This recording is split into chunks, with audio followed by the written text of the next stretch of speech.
Nah, pada video pembelajaran kali ini, saya akan mengajak kalian semua untuk membandingkan sistem digestifus antara hewan dari kelas Aves yaitu ayam dan hewan dari kelas mamalia yaitu sapi. Sebelum kita ke perbandingannya, kalian udah pada tahu belum apa sih itu sistem digestifus?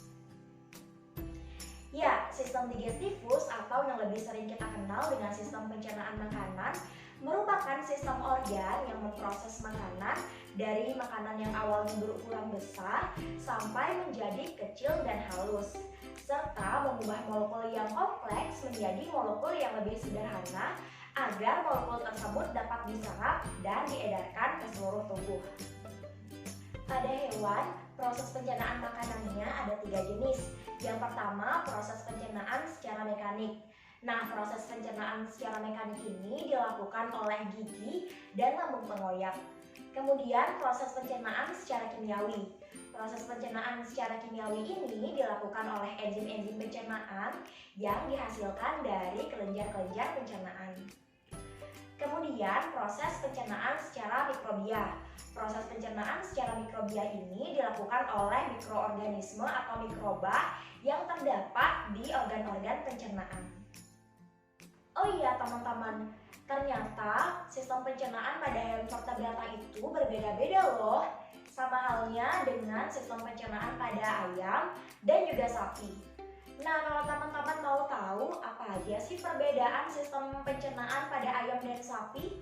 Tonton video ini sampai habis ya.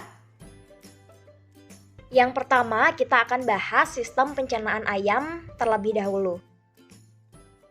Sistem pencernaan ayam. Ayam merupakan hewan dari kelas Aves. Nah, sistem pencernaan ayam ini dibagi menjadi 2, saluran pencernaan dan kelenjar pencernaan. Saluran pencernaan pada ayam meliputi mulut yang terdiri dari paru dan juga lidah, kemudian esofagus, kemudian tembolok, proventriculus, ventriculus, usus halus, cecum, usus besar, dan kloaka. Kemudian kelenjar pencernaan pada ayam terdiri dari hati, kantong empedu, dan pankreas. Fungsi organ-organ pencernaan ayam. Yang pertama, paruh. Paruh ayam berfungsi untuk mengambil makanan dengan cara mematuknya. Di dalam paruh ayam tidak terdapat gigi loh teman-teman, sehingga bagian atas dan bawah paruh ayam ini tersusun atas zat kitin yang kuat. Di dalam paruh ayam terdapat lidah dan kelenjar saliva. Lidah ini berfungsi untuk mendorong makanan dan kelenjar saliva berfungsi untuk menghasilkan air liur. Air liur inilah yang nantinya akan mengemulsikan makanan sehingga makanan lebih mudah masuk ke esofagus. Selanjutnya, esofagus. Esofagus ini merupakan saluran memanjang seperti tabung yang berfungsi sebagai jalan makanan dari mulut ke organ pencernaan selanjutnya. Dinding esofagus dilapisi oleh selaput lendir dan di dalam esofagus terdapat otot yang berkontraksi serta berelaksasi sehingga menghasilkan gerakan peristaltik. Gerakan peristaltik inilah yang akan mendorong makanan hingga sampai ke tembolok. Tembolok merupakan perbesaran dari esofagus. Di dalam tembolok terdapat getah yang berfungsi untuk melunakkan makanan. Pada tembolok, makanan akan disimpan sementara sebelum akhirnya disalurkan ke saluran pencernaan berikutnya. Proventriculus. Proventriculus berfungsi untuk mensekresikan gastric juice yaitu enzim pepsin dan hidroklorin acid yaitu asam klorida. Di dalam ventriculus ini, makanan disalurkan sangat cepat sehingga pencernaan makanan secara enzimatisnya sangat sedikit terjadi. Ventriculus. Ventriculus atau gizzard merupakan tempat terjadinya pencernaan secara mekanik. Di dalam ventriculus ini terdapat otot-otot yang tebal. Kemudian terdapat juga kerikil atau batuan kecil. Wah, berarti ayam makan kerikil dong. Kenapa ya? Ternyata kerikil atau batuan kecil tersebut membantu proses pencernaan ayam secara mekanik yang terjadi di gizzard.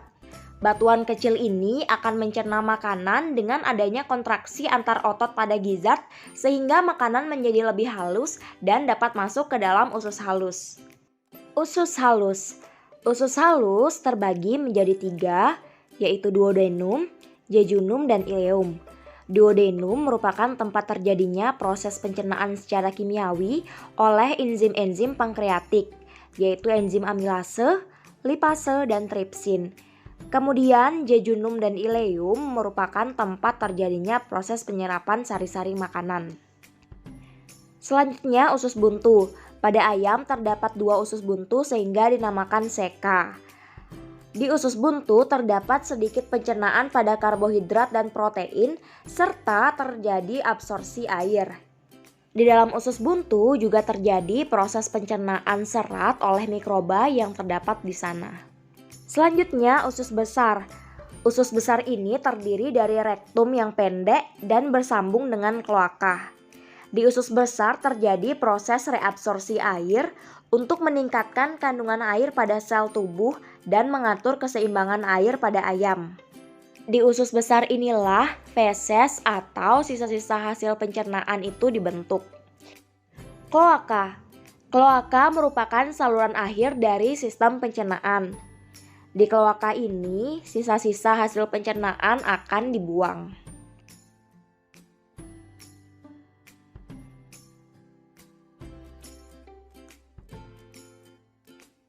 Pencernaan pada ayam dimulai dari ayam mematuk makanannya. Kemudian diparuh. Makanan ayam akan didorong oleh lidah ke esofagus. Di esofagus makanan disalurkan ke tembolok. Di tembolok, makanan akan disimpan selama beberapa saat. Kemudian dari tembolok, makanan disalurkan ke proventriculus.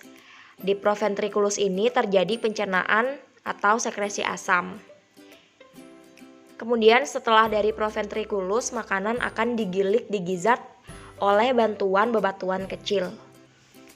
Makanan yang sudah halus akan masuk dan diserap oleh usus halus, kemudian disalurkan ke seka. Setelah itu disalurkan ke usus besar. Di usus besar ini terjadi proses pembentukan feses. Setelah itu sisa-sisa dari hasil pencernaan makanan akan dikeluarkan melalui kloaka.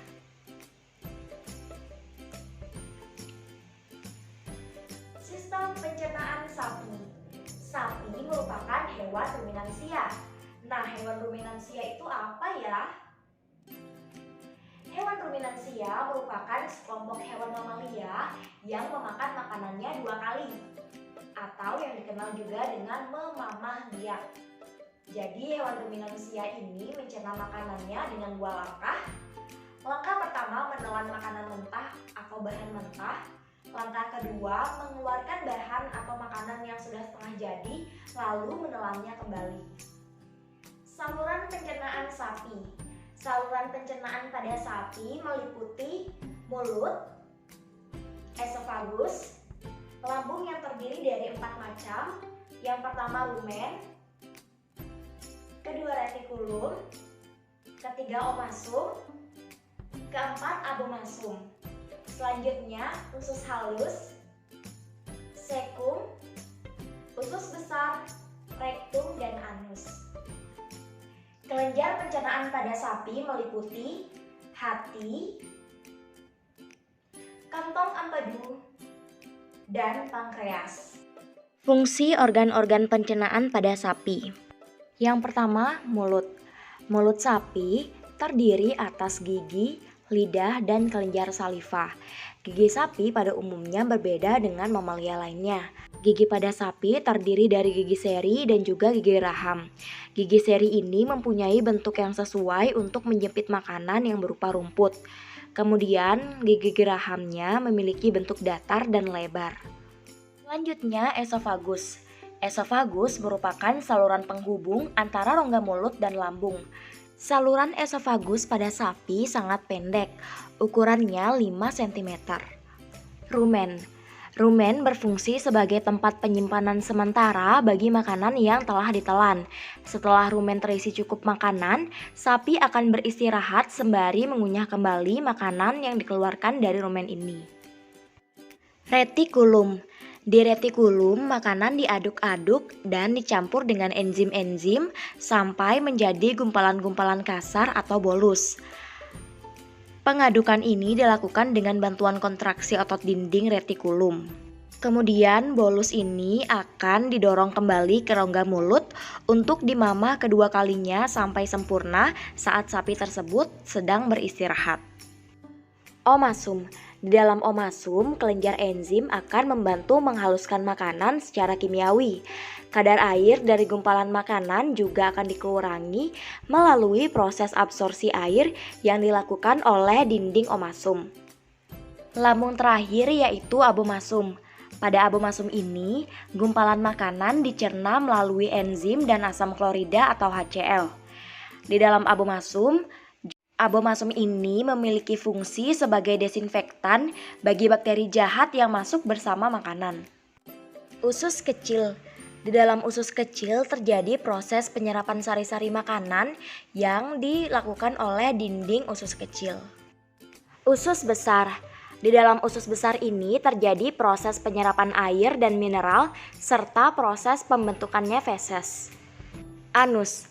Anus ini berfungsi untuk mengeluarkan sisa-sisa dari hasil pencernaan. Mekanisme pencernaan sapi. Makanan masuk ke dalam mulut lalu melewati kerongkongan. Kemudian makanan masuk ke dalam rumen untuk disimpan sementara. Lalu makanan masuk ke dalam retikulum untuk dicerna menjadi gumpalan kasar atau bolus. Setelah itu makanan didorong lagi ke mulut dan dikunyah kembali sampai halus saat sapi sedang istirahat. Setelah makanan halus, makanan masuk lagi ke omasum dan dicerna secara kimiawi dengan bantuan enzim. Lalu makanan masuk ke abomasum. Di dalam abomasum, makanan akan dicerna secara kimiawi dengan bantuan enzim dan asam klorida. Setelah itu, makanan disalurkan ke usus kecil. Kecil terjadi proses penyerapan makanan. Kemudian di usus besar terjadi proses penyerapan air dan pembentukan feses. Setelah itu, sisa-sisa dari hasil pencernaan dikeluarkan melalui anus. Tabel perbandingan sistem digestifus ayam dan sapi. Perbandingan mulut. Di ayam, mulutnya berupa paruh yang terbuat dari zat tanduk, terdapat lidah dan kelenjar saliva. Sedangkan pada sapi, mulutnya terdiri dari gigi, lidah, dan kelenjar saliva. Selanjutnya perbandingan gigi. Pada ayam tidak terdapat gigi, sedangkan pada sapi terdapat gigi seri dan gigi geraham.